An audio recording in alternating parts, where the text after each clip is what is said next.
This is Lesbian Detectives. I'm Sierra. And I'm Elizabeth. And we are here talking about missing and unsolved murders. We are discussing cases that you have forgotten about or never even heard of. So sit back, relax, and let's start this podcast.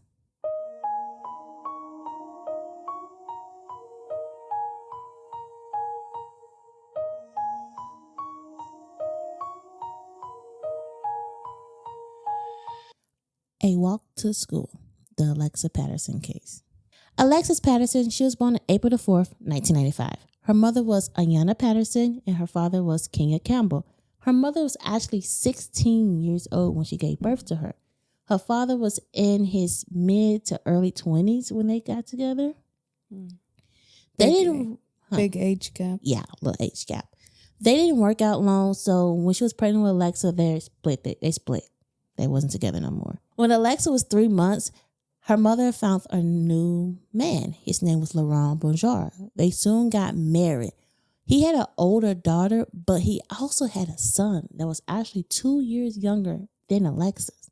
We don't know if he cheated or they was broken up, but we just know he was born. Or on a break.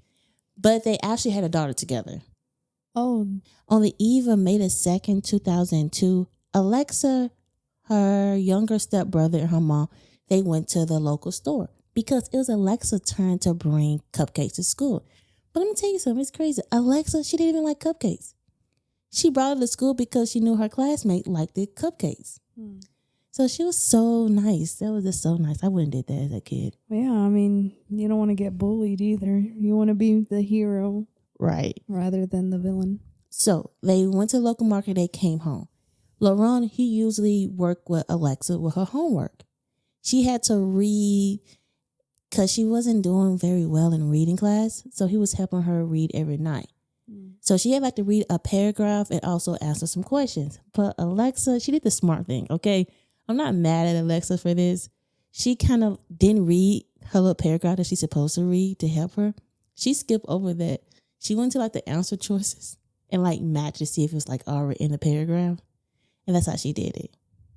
Oh, okay. So the next morning when LaRon checked her work, he was like, hold on, did you read this? And she was like, yeah, I did. He was like, Alexis, did you read this? She was like, yeah, I did. He said, well, okay, read it right now. She couldn't read it. So she got in trouble. So they said, hey, you're not taking your cupcakes to school today because you lied to us. She was so upset. She was crying and everything. Her younger stepbrother said that she got a whooping that morning because she didn't know how to put her socks on that day. You know, she was upset. She probably didn't want to go to school at all because she didn't want to be embarrassed. All right, because she can't bring the cupcakes. So LaRon, he volunteered to walk her to school. He usually didn't walk her to school, but since she was so upset, he decided to walk her to school. So the younger brother, he walked to school with LaRon and Alexis, but the younger brother, he wasn't in school yet. Oh, okay. So he just kind of went for the walk. So when they walked to school, he watched her walk across the crosswalk to the crossing guard and saw her go to the playground. And then he said, she's okay, she's safe. I'm going to head home with his son. His mother visited that day for a couple minutes to say hi, and she left. LaRon's mother? Yes. After he had dropped off Alexis. Yes, her mother wasn't there that day because her car was messing up. So her and her friend, they went to get some parts for the car to get it fixed. Ayanna. Yes. So around 2:50, that was the time Alexis used to get home from school that day, but she didn't come home. So Ayanna was thinking okay, she must got in trouble in school because sometimes Alexa, she has a little attitude problem. So she was like, okay, she must got in trouble or she hanging out with her friends. So she decided, let me just go to school by 3 o'clock when her daughter didn't show up.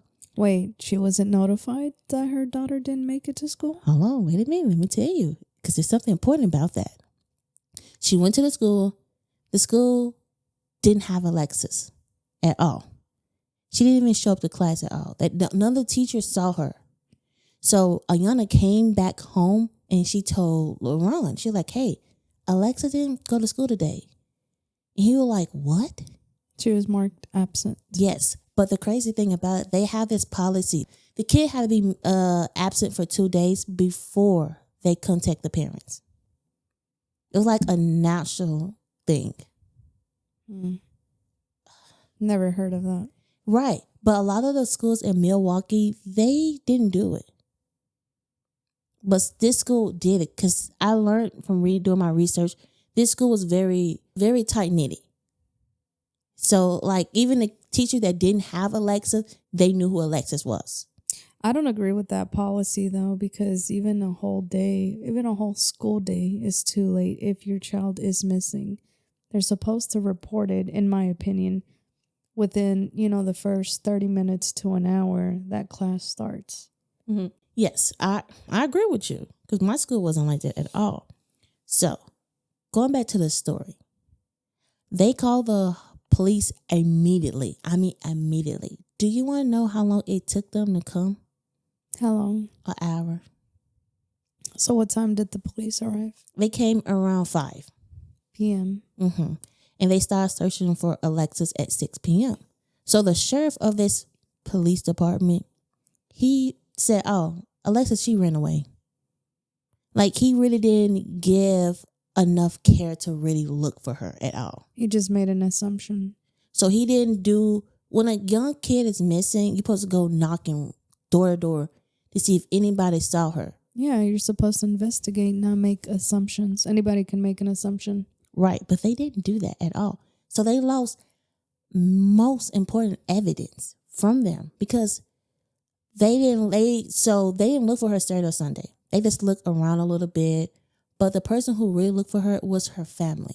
She went missing on a Friday, but they didn't really start really searching for her and let the local news know until Monday.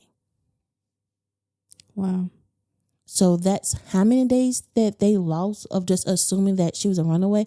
And just think about it. Alexa, she was 7 years old. 7. What 7-year-old? Okay, she ran away. Let's say she ran away, okay, for a second. But she's 7. She's not running away to like freaking Chicago or something like that. She's 7. She probably running around, running around the street a couple times. Like, she's not doing much. I mean, honestly, whenever I was younger and I used to get mad, I was thinking about running away, but I was like, where am I going to go? Right. That's the first thing we think. Like, where am I going to go? You don't know nothing. I would just go outside to my backyard to, kind of blow some steam off. Some steam. And then after like 20, 30 minutes, I got cold and I got bit by mosquitoes. And I was like, okay, I'm over this. Like, let me go back home to my room. So they would just assume the sheriff, he really didn't care about looking for Alexa at all. He just assumed that she was, a runaway. Even to say, Ayanna thought so too a little bit because she like, okay, my child got mad at me. She probably do like a little runaway scene. But hours later, she like, okay, this is not Alexa. She doesn't, do this. She probably get mad, cool off, but she comes home. Right. So when they finally start searching for Alexis, that was, Monday. They found out from an older lady in the neighborhood. She knew all the kids. She was that, I don't know if you had one. We had that cool older lady that knows everybody and all their business, the gossiper. That sits on her porch. Yes. Sipping that iced tea. Yes. She said that she saw Alexis that Friday at 4:30 p.m. So around 1 block from the school. So a lot of people are like, oh, I don't believe her. But a lot of people say they do believe her because she knows all the kids. Did she see her by herself or with somebody? She said she just saw her by herself walking. Mm.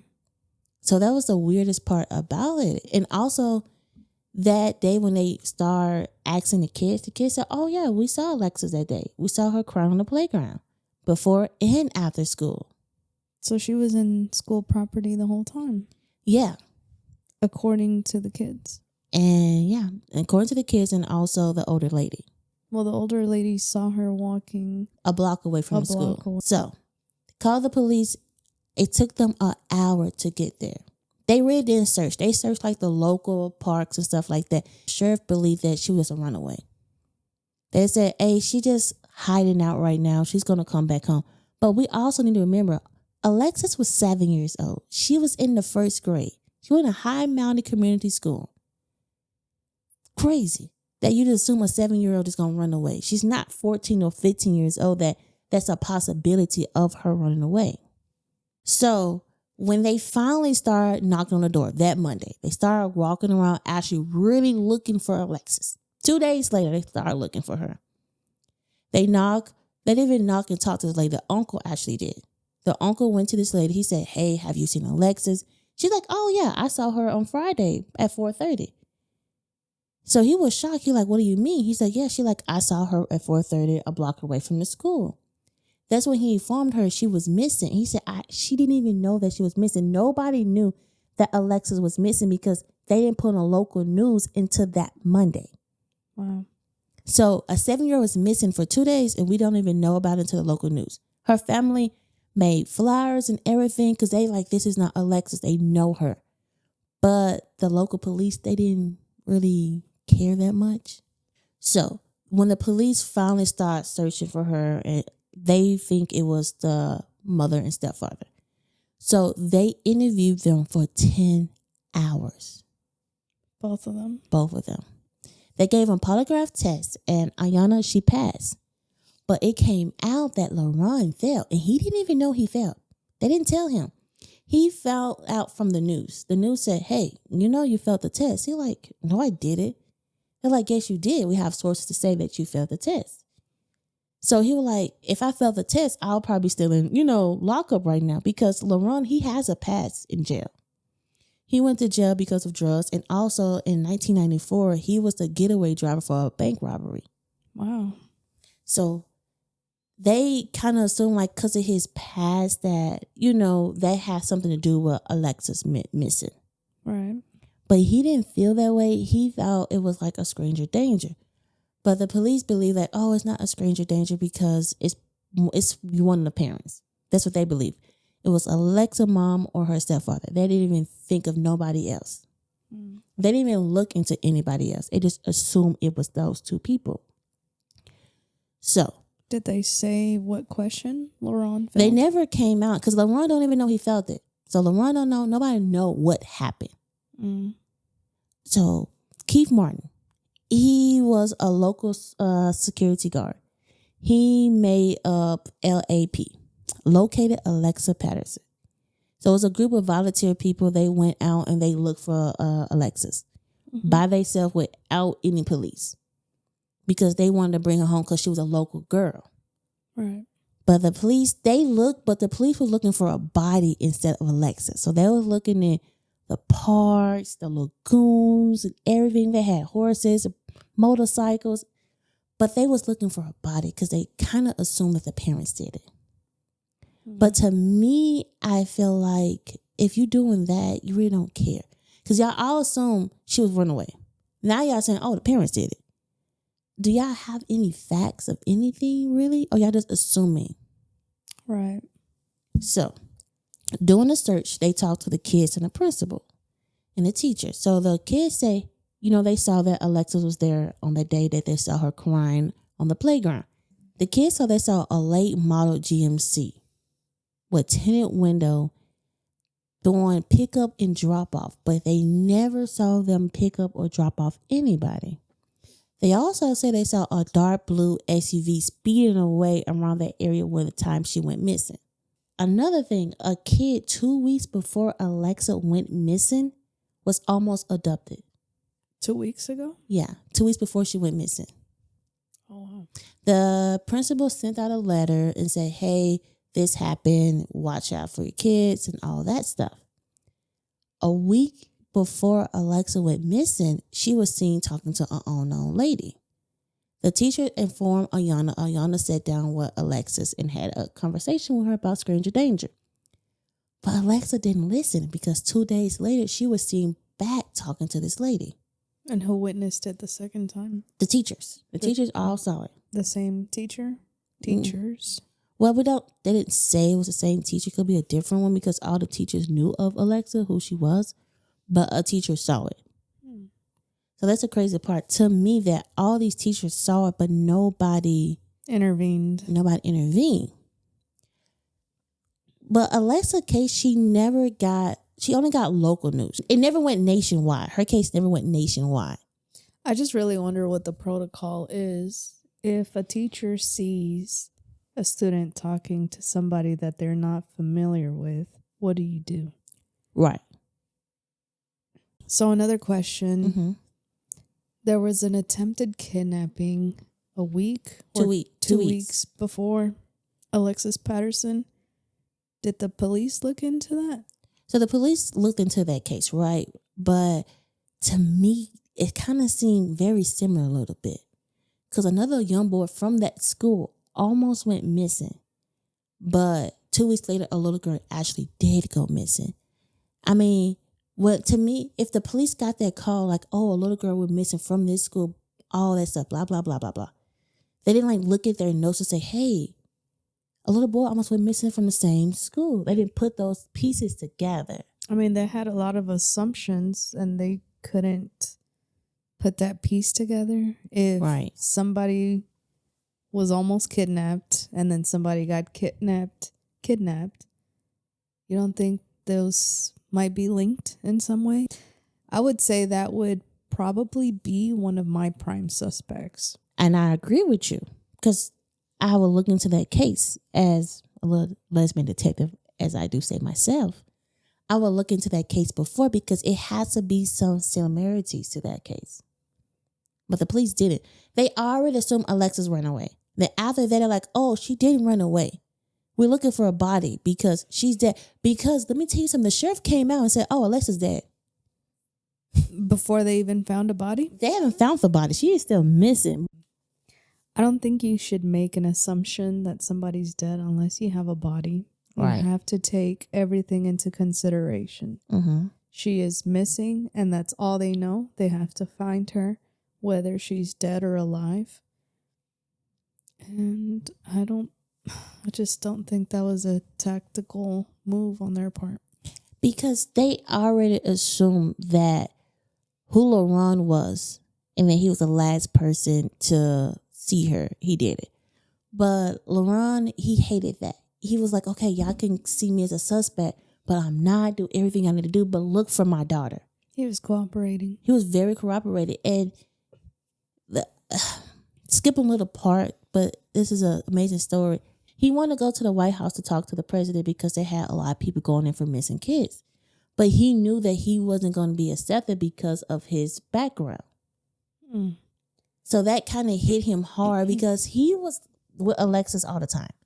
He sat there every night and did her homework with her and even made sure she knew how to read because that was her subject that she was struggling in school, was reading. She wasn't a good reader. I guess going back to the day of her kidnapping or the day of her the abduction. Day she went missing. Mm-hmm. Going back to the day that she went missing, why was she able, or why did she walk to and from school by herself? Because the school was a block away. So the No, I know, but there was a possible kidnapping that happened 2 weeks ago. Mm-hmm. Why would you allow your kid to walk to and from school by themselves? I agree with you. I totally agree with you. I mean, we can't change the past now, but I would probably be more cautious. Because another little kid went missing. A month after, let me tell you this. So Alexa is always known as the other girl that went missing. Mm-hmm. When I was like researching this, it's like the other girl went missing. I'm like, why are they calling her this? So in my head, I'm like, oh, another kid went missing. So probably like the same case. No, my sister. Elizabeth Smart went missing 100 miles away. She was 14 years old. She was kidnapped in her bed while her and her sister slept. So the kidnapper broke into her house, kidnapped her, and told her to be quiet or he would kill her family. And he walked out with her. That case went fast. Everywhere. They didn't assume nothing. Time the family called, they was there. Knocking at the door, the police, searching for her, everything. The police. Yes, but Alexa, a younger girl on the poor side, y'all didn't do that to her. First of all, y'all assumed that she ran away. And then did something about it 2 days later. They lost so much time assuming because the first 24 hours, everybody know the first 24 hours of a missing case is the most important case. Because you lose so much facts. Because you're supposed to go knocking, searching, and everything. It took them 2 days. 2 days to go looking for her. But as soon as Elizabeth Smart Yes, they disappeared, didn't think she was a runaway because her younger sister saw that she was taken from the bath. They believe everything. They didn't believe Alexa. And that's the craziest thing about it. They didn't really care. I think the sheriff and the police really let her down. Of course. Even the teachers, because I feel like if the kids are saying, hey, we saw her that day, but a lot of people say, like, in the comments, well, kids don't know what day it was. That what makes me so mad. And they interviewed her parents for 10 hours. 10 hours. Lost a lot of times. That Tuesday, they interviewed her for 10 hours. Polygraph tests and everything. They went searching and they home, all that. When Ayanna went to New York and she came back, she saw the police looking in her car at the airport without a search warrant. They were inside or they were just outside looking in? No, they was looking in. They was searching inside her car. They were inside her car? Yes. They felt like it was the parents. Nobody believed otherwise. But it's sad to say they didn't look hard for Alexis. The sheriff said she was a runaway. The sheriff said she was dead. So it's like, what's the point? Elizabeth Smart had over $250,000 as a reward for her safety back home. How much was the reward for Alexis? Girl, you don't want to know, but it was $10,000. And this was provided? So it provided by, sometimes rewards are provided by the parents or the neighborhood. Like, it's like almost, think about like a GoFundMe account. It's like kind of like that a little bit. So the $10,000 was the amount that Alexis Patterson's family was able to raise? Yes, $10,000. And $250,000 was the amount that Elizabeth Smart had. Were able to raise. Right. So we already can tell these two cases are so different. Because the police, they failed her. They lost so much time. And then even the police, the sheriff was like, she's dead. I felt like they didn't care to look for her. They knew LaRon did it. So it's like, hey, she's basically dead. And they had an investigator, right? Investigator. I'm not going to say his name because I'm not going to bring this man up because he was the worst thing in the entire world to me. Not even going to say his name. He assumed the parents did it. He said, oh, they ship her off to Illinois. He said, every time Ayanna hold me, she whisper in my head, oh, LaRon did it. She shipped her off and all that stuff. Like making lies out of lies. And he was a private investigator? Yes, he was an investigator. He came out to help with the case. Girl, he did so much damage to this case because he was on interviews and everything, making up lies about them. That's why I'm not even giving him credit where his name is at right now. We're not even talking about him because it was just terrible. Terrible. And then when Ayanna and LaRon found out, they said that they broke down. They were like, no, this is not true. Like they said that LaRon, he fell with his hands in his face and just cried like a baby. Because he felt like nobody was listening to them and they always assuming of what kind of parents they gave them and what parents they were. But they said they wasn't them type of parents. He wasn't a bad guy. He loved his family. But he went down a dark road after Alexis was missing. He got into drugs. He went to jail. He wasn't a good father no more. He was very abusive to Ayanna. They got divorced in 2005. And then 2021, he died of an overdose. Wow, he couldn't deal with it anymore. Because he had a drug problem. He did. But he fixed it. Like when he got married, they said he wasn't in drugs no more. He was like trying to...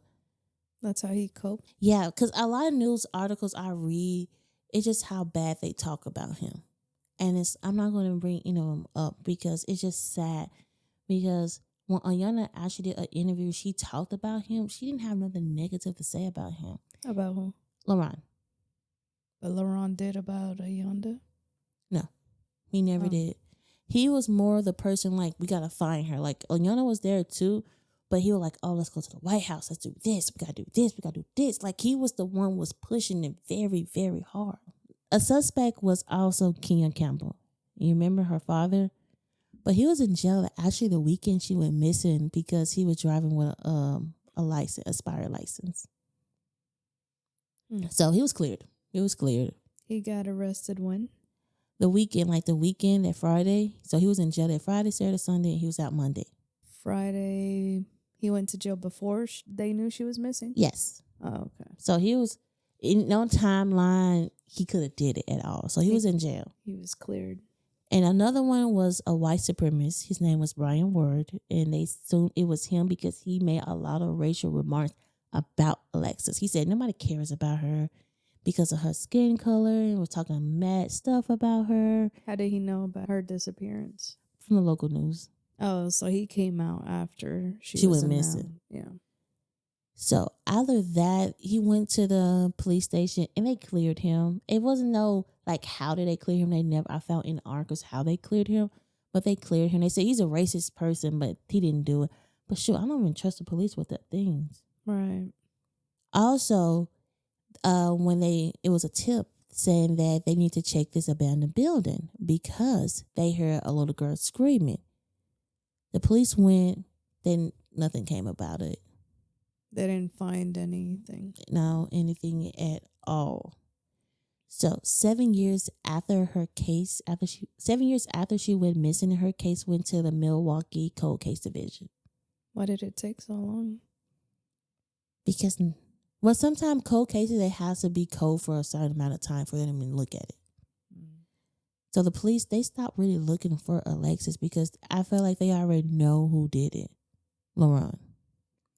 But if the kids say, hey, we saw her this day, an older lady who knew every kid and everybody in the neighborhood said, hey, I saw her around this time. Even the younger brother said, hey, yeah, my dad dropped her off at the corner and we watched her walk to school.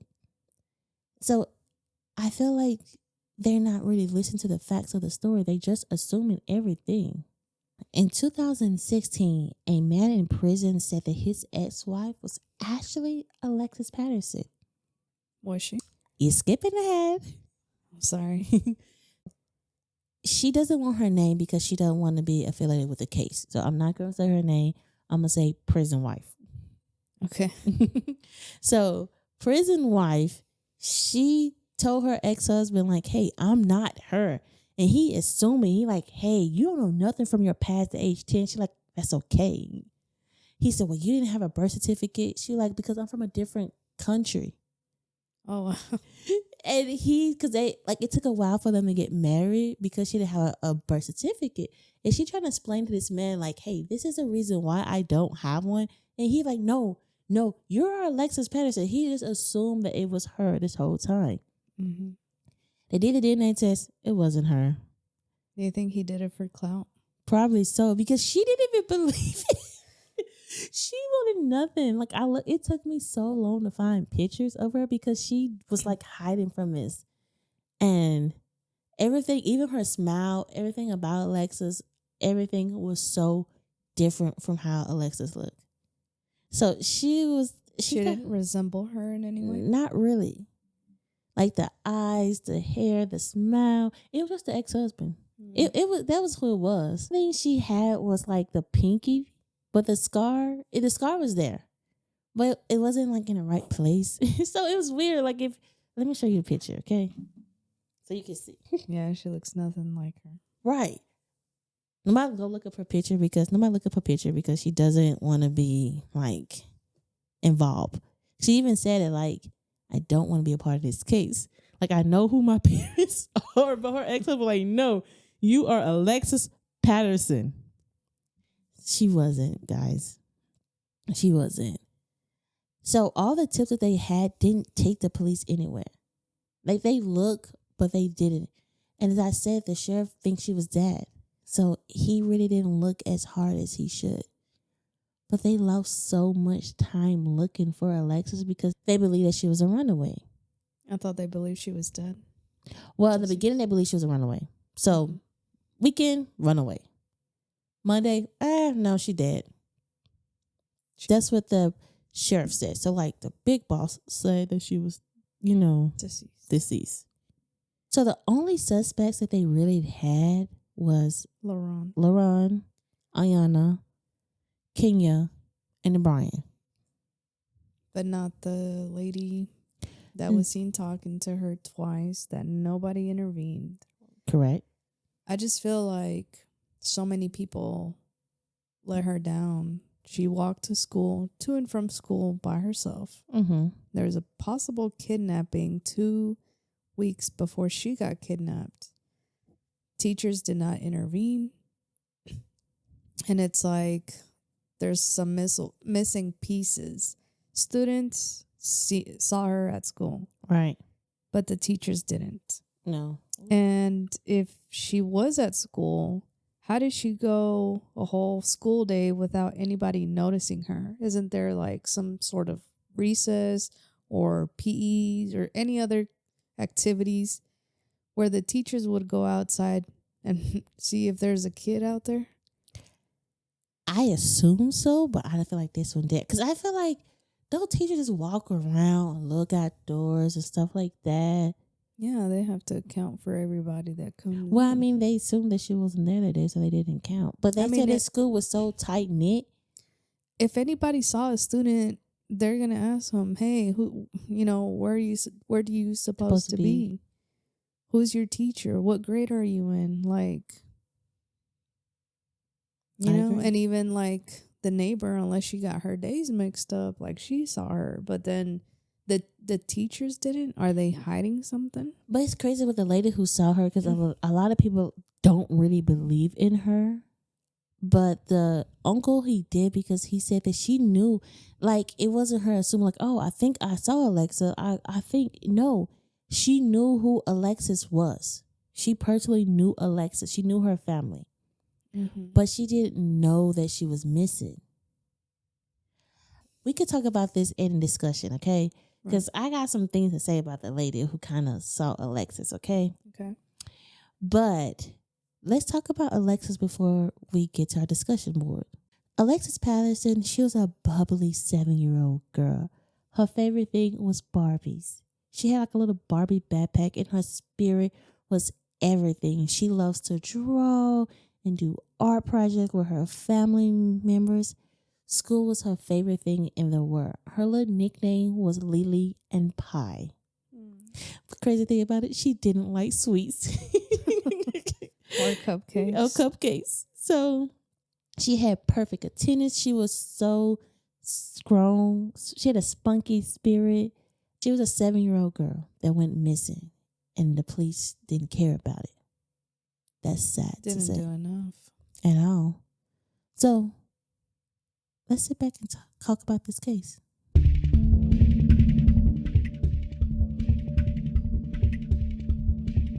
So, the neighbor, okay? I have a little things about the neighbor, okay?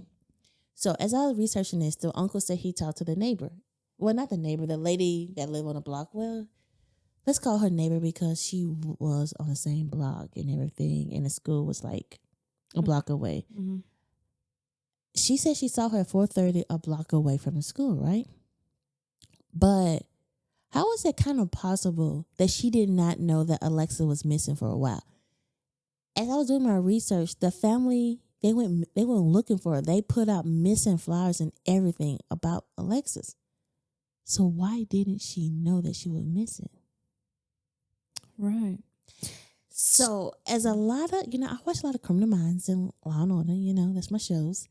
And usually stuff like that, they kind of would like kidnap the kid because they want their family. Want to throw people off? Yeah. So I don't know. It's kind of weird that she saw her at 4:30. Okay. Because how did Ayanna miss her? If she was a block away, how did Ayanna, she went to school at 3:00. And she saw Alexis a block away from the school at 4:30. And you will see, like in the picture, everything that I show my wife. It's crazy because I'm thinking about it. How did she see her? Right. Because Ayanna went to school at 3:00. The kids said they saw Alexis at 4:30, not after school. So her school was like in at 2:50. The police didn't get there until 5:00. So do you think that if she saw, sorry, mm-hmm. So she would have seen Ayanna first, right? Walk into the school at 3, mm-hmm. and then leave without a kid, and then she saw Alexis at 4:30, a whole hour and a half later, by herself. What if this lady was the unnamed lady that Alexa was talking to? That's a really good theory. Because, I mean, do the teachers know her? Because they said the school's like very tight knit and they knew all the kids and stuff like that. So they probably knew the parents. But she was just like, I don't think the teachers would really know her, because I'm thinking about my school. My school was close to my home as Alexis was back when I was younger. I could see my school from my house. So I'm thinking about it like, okay, I can see my school from my house. I don't know all the ladies like on my block. The real question is, what was she driving? Oh, because they saw two cars. They saw a blue SUV driving off, and they saw a red SUV. Wow. But honestly, and I'm just thinking out loud, but if she was a suspect, wouldn't it be easier to say, "Oh, I didn't see her," than "Oh, I saw her"? I mean, that could be true, but she probably not thinking. She's like, oh, yeah, I saw Alexis that day. Because if she was a block away from the school, Ayanna probably looked around a little bit. You get what I'm saying? She's like, okay, like, where's my child? Like, looking, because Ayanna went to the school. So she saw Alexis at 4:30. Ayanna went to school at 3. Alexis had to be still around that area. You know what I'm saying? I'm just saying, on the contrary, if, you said she wasn't thinking, but if you're going to kidnap a child, I feel like a lot of thought needs to go through this. You have to be very tactical, very calculated. There was a reason, if she did, why she said 4:30. But like you said, like, they right away, everybody started looking for her. They started putting up flyers. I mean, the first thing they're going to do is put it all over the school. And around the neighborhood. She was in the neighborhood. You telling me you didn't go outside that whole weekend? But you stay on your porch. You knew all the kids. You know everything. So you telling me like nobody like came out, hey girl, Alexa's missing. Yeah, people talk. Because the uncle came and talked to her personally. So, because I feel like the uncle went to her person because she probably knew everything that going on the block. Right. That's like when I read that, I'm not going to lie. I sat back and thought, because I watched a lot of Law and Order. And I don't know if y'all saw this Law and Order episode where this lady, she kidnapped a girl and she put her like in her wall a little bit. She had a TV. She had all the other girls like in foster care. So like she kidnapped somebody that they didn't care about. I don't know if y'all saw that Law and Order episode. Is good. But I thought about that for like a second because she had to know Alexis was missing. Is the lady still alive?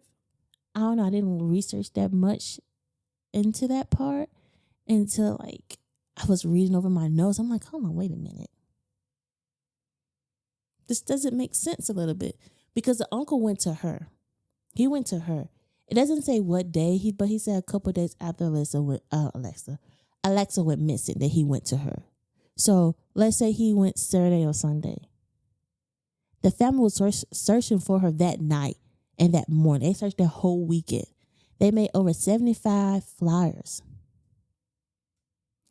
Also, sorry to say this, but the Keith Martin guy, people, I'm sorry, I'm very picky on people sometimes. Keith Martin, he was the guy who made the whole search team. He didn't know nothing about Alexis. He like, oh, we got to look for her. He was a security guard, all that. But let me tell you something. Friend of mine's, Will Harshner always say that the people that insert themselves in the case always will be a suspect. So I personally feel like they should look into the lady a little bit more. Because for her to say, oh, I saw Alexis at 4:30, to me, it's no possibility for you to see her a block away from school, and her mom didn't see her. Because I know Ayanna probably went to the school, was looking around for her probably on the playground, like nearby or anything, and went to the school, found out she was missing.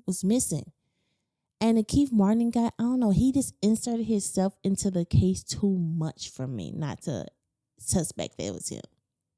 Yeah. I mean, there are definitely two suspects that the police should have looked into. With, I guess, LaRon. Mm-hmm. But How do you feel about LaRon? I mean, until I have like all the facts, which I'm not going to have. Like, right. It's almost like everybody's a suspect until proven kind of innocent in a way. So I rather them do too much than not enough to find Alexis Patterson.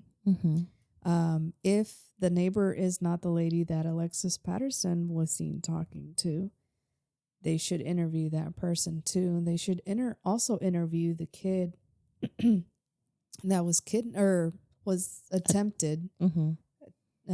Adoption. An attempted abduction. Interview him and see, what vehicle or what person identity came and saw him. I agree with you, because I feel like they're looking like suspects that we think know it probably will, but not outside the box. I feel like as a detective, you need to look outside the box a little bit, to be honest with you. But I just feel like they should look into a little bit more into the older lady that said that they saw Alexis, and also the Keith Martin guy. Also the detective, the detective they had. Guy. Oh, the private investigator? Yes, girl. That's another person they should really look into more. So I have my 3 suspects. And you have your suspect too. Everybody's a suspect. Everybody. She like everybody. Put a name on your suspect. Yeah. But let us know your thoughts, guys. Go in the comments and tell us who you think it possibly could be. Or if you have any information, please let us know, or call your local, or call Milwaukee. Call the Milwaukee authorities. And we will have an episode dropping every Friday. We are on YouTube. We are on all your podcast platforms. And we can't wait to talk to you guys later. Give us 5 stars. All right. We are signing out because this is a Lesbian Detective, and I'm Sierra. And I'm Elizabeth. Thank you for watching.